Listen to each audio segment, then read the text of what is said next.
back to another episode of Ask Landmark. I'm Stephanie, and this is Tom. Hi. And today we're going to talk about inflatable characters and mascots.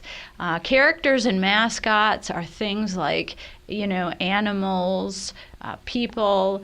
The difference between a character and a mascot is that characters are general shapes that Landmark or any other company for that matter usually develops, and we're free to sell to the general public.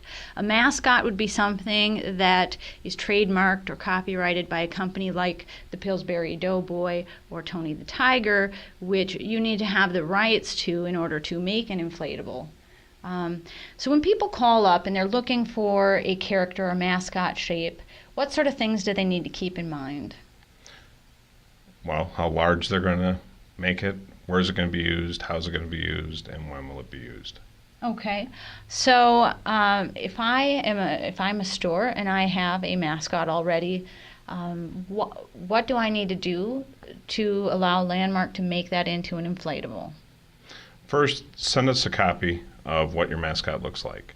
If it is a trademarked character, we'll look for style guides to make sure that we replicate it exactly.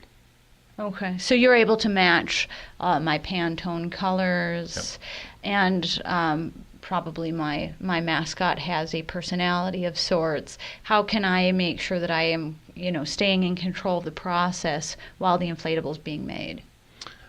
First off, the drawing illustrations will be approved. Then we go into modeling, which again will be an approved step. And then selection of Pantone colors would be confirmed. We'd produce and then send you a copy of it.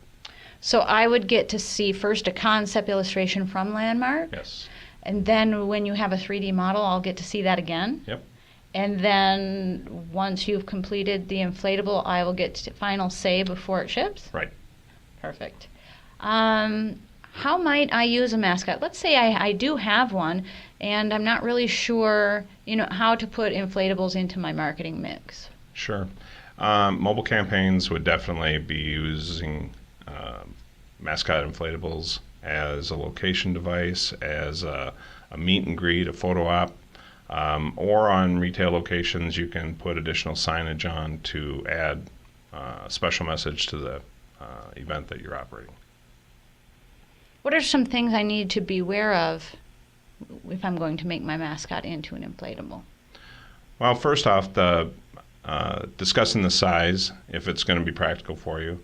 But most importantly, if it is a registered character or a licensed mascot, it's your property and it's not available for sale to anyone else. Okay.